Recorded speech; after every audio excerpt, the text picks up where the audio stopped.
Oi, eu sou a Gabi Xavier e hoje eu vou falar de um assunto que importa a todo mundo que ama qualquer anime. Você já parou para pensar nas pessoas que estão ali por trás daquilo que você assiste? Daquele design, daquela animação que você elogiou tanto? Nós sabemos mais do que o nome de estúdios, alguns produtores, diretores, um ou outro roteirista? Em algum momento você pensou nos animadores, em todos os animadores que estão trabalhando e muito para trazer para você, às vezes semanalmente, aquele anime que você curte tanto?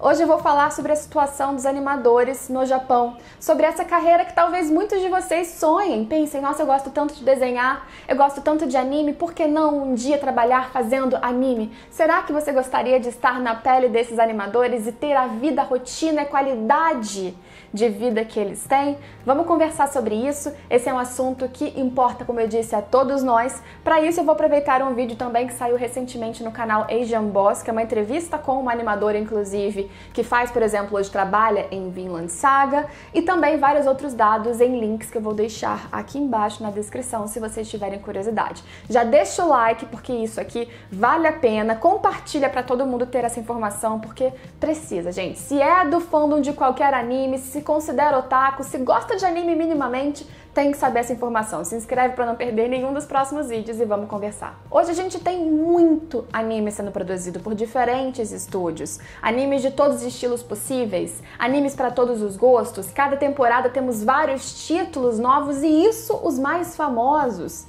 Temos muita gente produzindo, trabalhando e animando e trazendo nomes que deixam a gente cada vez mais feliz. Uma temporada mais fraca que a outra, mas sempre tem um anime que desponta. E muitas vezes, por exemplo, como aconteceu com Demon Slayer ou Kimetsu no Yaiba, com uma qualidade impecável. E quem fez essa qualidade impecável? Ufotable, o estúdio. Tudo bem, mas o que é esta figura oculta do estúdio? Isso tudo reúne muita gente, muito suor e muito sofrimento. Na produção de um anime, como eu falei, muitas vezes a gente lembra do estúdio, do diretor, do produtor, em quem fez aquele roteiro, quem adaptou o mangá, e aí a gente lembra às vezes de um nome de um animador que é mais famoso, que está trabalhando ali, que te deixou ansioso porque você sabe que o cara faz muito bem o que faz, mas embaixo daquilo há muita gente trabalhando e muitas vezes pessoas trabalhando em regime freelancer, ou seja, eles não são contratados, eles não têm qualquer benefício trabalhista. E muitas vezes esses animadores, que são em grande parte iniciantes, não tiveram treinamento ali adequado, eles estão só lutando por um sonho, foram escolhidos porque desenhavam bem, porque foram encontrados ali como um talento, eles fazem tudo por conta e pegam projetos de diferentes estúdios. Porque os estúdios, inclusive, não têm budget, não têm orçamento para bancar as pessoas, os animadores todos, como funcionários fixos. Até porque a demanda varia de produção para produção, de época para época. Nesse raciocínio, muitos animadores novos entram para essa indústria atrás do sonho de trabalharem com aquilo que eles amam. Como a gente conversou, eles amam desenhar, eles amam ilustrar, eles têm talento, eles querem melhorar ainda mais isso, eles querem trabalhar com aquilo que eles amam, produzir animes, ter orgulho do que eles fazem e muitas vezes eles são movidos apenas por amor. Apesar de eu já ter mostrado para vocês aqui no canal em outro vídeo números de uma pesquisa de uma associação de animação japonesa provando que esta indústria, que este meio está ganhando mais, está lucrando, não está em déficit, inclusive que o nosso consumo aqui no Ocidente tem ajudado isso a acontecer, a performar melhor, apesar disso, esse dinheiro não está sendo revertido para melhores pagamentos para esses animadores. Principalmente para esses animadores aqui da base. Como que funciona muito por cima uma animação? A gente tem, como eu disse, aqueles que são produtor, diretor, os nomes mais de cima, acima de todos, muitas vezes, aqueles que fazem a voz dos personagens, as vozes que ganham bem, são bem remunerados, mais abaixo tem aqueles que fazem a animação de fato funcionar. Animação que no Japão muitas vezes ainda é 2D, ou na totalidade em 2D, ou com pouquíssimos elementos em inserção em computação gráfica. E isso faz com que o trabalho seja, inclusive, o quê? Muito mais demorado, trabalhoso de fato. Eu amo a estética 2D. Muitas pessoas falam, é para isso que eu consumo anime. Se o anime começar a virar uma Pixar com 3D, eu não vou gostar. Eu não quero que vire um Berserk 3D, apesar de que Berserk 3D foi outro problema, não foi apenas a mudança do padrão ali para computação gráfica que trouxe toda a cagada que foi, mas tem um vídeo só para isso, mas as pessoas querem que o anime continue tendo cara de anime. Algumas animações fazem um bom trabalho, como Demon Slayer, de mesclar esses elementos ali em 3D, a computação gráfica com o 2D, fazendo algo homogêneo, fazendo algo que não agride os olhos do espectador, muito pelo contrário, é bem feito, bem trabalhado, tem uma equipe qualificada. E aí o que acontece? Quanto menos elementos 2D, quanto mais você começa e consegue otimizar usando computação gráfica, mais barato fica a produção, mais rápida fica, mais eficiente a produção, mais eficiente o resultado. No Japão ainda não é assim, os animes não seguem essa lógica. Muitas pessoas ainda desenham, por exemplo, na mão, outras estão já convertendo para mesas digitalizadas que já adianta o trabalho um pouquinho também. Além disso, você tem as pessoas que estão mais no topo, aqueles que fazem os storyboards, que fazem as bases que serão seguidas de design, de cenas. A partir deles, a gente tem também aqueles que fazem os keyframes, que são os frames-chave, literalmente, os frames mais importantes, e entre eles há os frames de transição, os in-between frames. E esses frames de transição, que muitas vezes as pessoas não se importam, não percebem que eles estão ali, mas que são importantíssimos, eles são feitos por animadores menos experientes, muitas vezes iniciantes. E esses animadores da base da pirâmide são os mais prejudicados. Mas vamos entender como as coisas funcionam em número, para a gente entender a situação real dessas pessoas no Japão. Cada animador, por exemplo, ganharia 200 ienes por cada ilustração, por cada frame feito. Só que hoje em dia, principalmente, os frames são muito trabalhados. Os personagens têm muito mais detalhe do que tinham na época de Osamu Tezuka, que inclusive é quem deu a base, segundo alguns links e entrevistas que eu vi aqui embaixo, para essa tabela de preço, para esse budget, para esse orçamento que se paga para os animadores.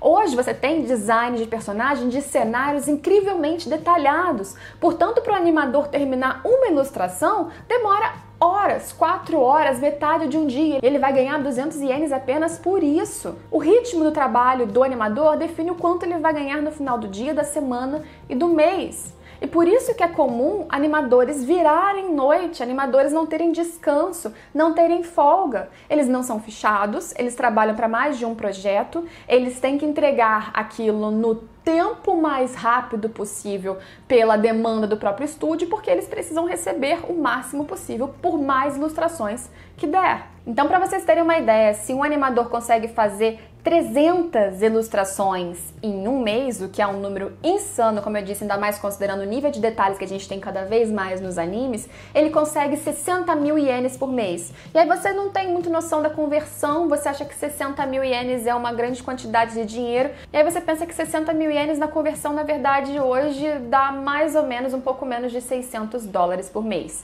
Que convertendo para o nosso dinheiro aqui, 4 reais, que tá um absurdo a conversão do dólar, dá uns 2.400 por mês também. Você acha que é muita coisa para alguém que faz trabalho, às vezes, de 30 dias sem parar? Isso se ele conseguir 300 ilustrações por mês. Aí eu vou te dar um parâmetro em relação ao Japão, em relação ao custo de vida lá. A Nath, que é minha amiga do Titancast, podcast de Shingeki que eu indico bastante aqui, ela viu esse vídeo do Asian Boss e comentou comigo chocada que uma amiga dela que mora no interior do Japão, não é em Tóquio, por exemplo, como a menina da entrevista do Asian Boss, tem muitas araras gritando nesse momento, indignadas com esse vídeo, mas que essa amiga dela gasta no mínimo 100 mil ienes por mês para sobreviver e ficar bem. Essa pessoa do exemplo anterior que a gente deu, fictícia, que trabalharia muito para conseguir ganhar alguma coisa, ganharia 60 mil. A menina do Asian Boss, da entrevista, a animadora que está trabalhando com Vinland Saga, ela ganha mais ou menos 60 mil por mês, às vezes menos. Segundo uma associação de apoio aos animadores no Japão, que aparece no Asian Boss e tem um Twitter que eu sigo, tá aqui embaixo também, eles disseram que não é incomum um animador no Japão ganhar menos de 30 mil por mês. Ou seja, 270 dólares por mês, o que dá mais ou menos R$1.000. Isso considerando, de novo, que muitos desses moram em Tóquio, que é uma cidade cara. E aí como que eles sobrevivem? Com o mínimo possível. Vários deles, por exemplo, como essa menina do vídeo do Asian Boss, ela sobrevive morando em uma moradia que cobram mais barato para animadores, porque é um local mantido com crowdfunding, com financiamento coletivo, justamente dessa associação, desse grupo de apoiadores a animadores, que foi fundado por uma pessoa, por um homem que trabalhava com computação gráfica e que descobriu que ele ganhava muito mais do que esses animadores. Na cadeia de animação, de dinheiro inclusive, quem trabalha com computação gráfica ganha mais dinheiro que os animadores e quem trabalha com computação gráfica em videogame, em games, ganha imensamente mais. Esse é um mercado em que os animadores trabalham muito e sobrevivem pouco. Muitas vezes animadores jovens entram ali, não tem ninguém para os treinar, eles não são nem sequer contratados, como eu disse, eles vão trabalhando, não tem perspectiva. Animadores mais velhos que eles, mais ali famosos, mais experientes, estão ganhando pouco. Muitos anos de carreira, eles olham a perspectiva deles e não é crescer muito, é continuar naquela realidade. O que a menina do Asian Boss fala é que muitas vezes no escritório as pessoas estão lá há dias animando, dormem no cantinho no escritório mesmo, nem sequer tomam banho, por isso que o cheiro é insuportável. As pessoas fedem e não dormem, mal comem para conseguir terminar o trabalho. Muitas vezes por amor, porque eles querem continuar naquilo ou porque só sabem fazer aquilo e a gente não vê. É uma realidade que, infelizmente, a gente assistindo o anime, vendo como ele faz sucesso, como ele está vendendo, a gente não enxerga o como na base há muitas pessoas sofrendo. Amando o que fazem, mas ganhando pouquíssimo, fazendo um trabalho brilhante, mas não sendo remuneradas bem por isso. E por que isso acontece? Se os animes estão de fato lucrando cada vez mais, qual é o problema? O problema é que o investimento, o orçamento, a divisão de gastos e de lucros é dividida por um comitê de produção do anime, que pode ser com mais ou menos empresas dependendo do anime que é feito e que é lançado. Esse comitê, ele redistribui o lucro e muitas vezes esse lucro para no topo. Como eu disse, os dubladores, as vozes dos personagens são bem remunerados. Os produtores, os diretores, o roteirista, há aqueles que são bem remunerados. Há um bom dinheiro que é investido em merchandising, que volta também, mas ele para no topo. O orçamento para o estúdio trabalhar com animação, ele é pequeno. O orçamento, o budget, ele já é definido, fechado como apertado. Então eles têm pouco para trabalhar e pouco para redistribuir. E aí eles fazem o que dá contratando freelancer que vai ganhar pouco e a maioria deles apenas aceita a situação ou desistem. Como eu disse, esse é um orçamento que, pelo que eu vi, foi fixado ou é muito semelhante ao que foi usado e definido pelo estúdio do Tezuka nos anos 60.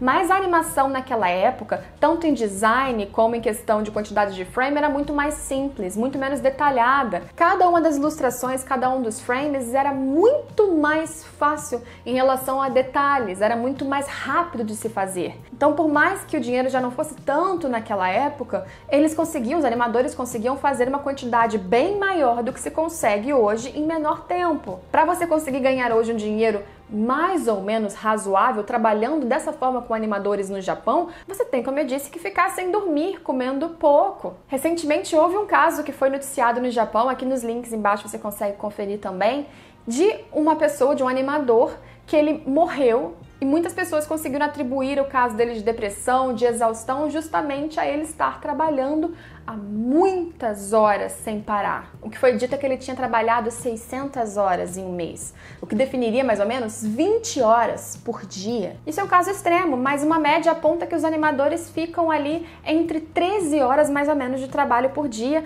muitas vezes em 30 dias sem folga ou mais de 30 dias sem parar. Isso é muito cansativo. E você pode apontar, por exemplo, para várias outras profissões aqui no Brasil que as pessoas trabalham muito também e são muito mal remuneradas. Só que aqui eu estou só trazendo uma realidade de uma indústria que envolve muito dinheiro, que tem muito glamour e que funciona sobretudo por causa dessas pessoas também que estão ali na base dando sangue para conseguir fazer o trabalho, o anime, o episódio sair no tempo certo.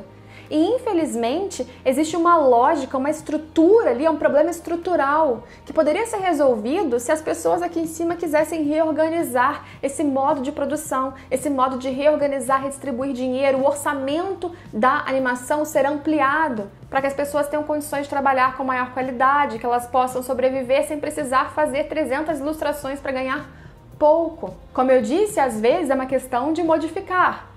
da gente incluir sim muitas vezes elementos 3D, colocar mais computação gráfica que vai ser mais barato, vai tomar menos tempo, vai trazer eficiência, vai poupar ali pessoas e assim conseguir aumentar a velocidade, o custo e remunerar melhor as pessoas. Mas para isso temos que ter vários fatores ali importantes envolvidos. Primeiro que realmente não dá para mudar completamente a estética dos animes, porque as pessoas vão estranhar, não é assim que o anime se vende, não é essa linguagem que ele se propõe. Mas dá para mesclar, como foi muito bem feito em Demon Slayer, e para isso também você precisa ter, é claro, uma equipe que saiba fazer isso, equipamentos que consigam fazer isso no tempo que lhes é demandado, o que não aconteceu com Berserk 2016-2017, por isso o resultado foi terrível.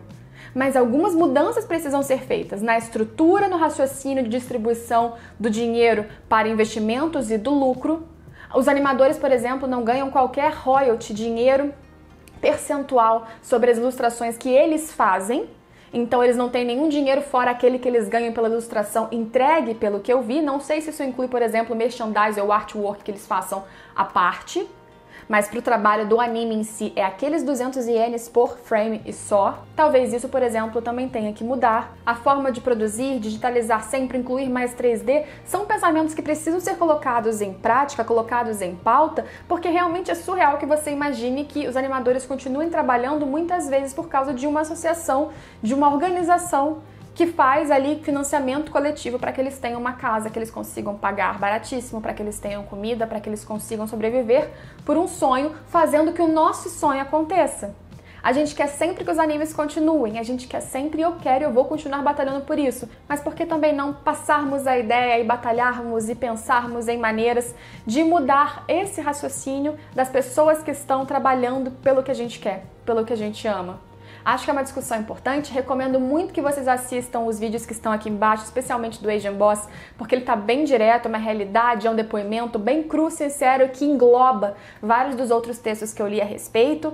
Pesquise mais, coloque mais informações aqui embaixo. Alguns estúdios remuneram melhor os seus animadores que outros. Inclusive, na época do incêndio da Kyoto Animation, muitas pessoas comentaram que foi uma pena muito grande também, porque lá a fórmula de remuneração dos animadores era melhor do que em geral acontece, do que esse panorama que eu estou trabalhando e mostrando para vocês aqui. Mas deixa a opinião, se você já sabia disso, se você tem mais o que acrescentar, o que você pensa, como que isso pode mudar, você não quer nem saber de nenhuma inclusão em 3D, você não curtiu nem em Demon Slayer, tudo em 2D, feito à mão, sem mesa digitalizadora, comenta o que você acha, deixa o seu like, se inscreve para você não perder nenhum dos próximos vídeos, deixe sugestão de mais vídeos para saírem aqui no canal, inclusive esses que a gente discute um pouquinho mais da indústria, do mercado, de situações que estão nos bastidores dos animes maravilhosos que a gente continua assistindo. A gente se vê nesses próximos vídeos. Tchau, tchau!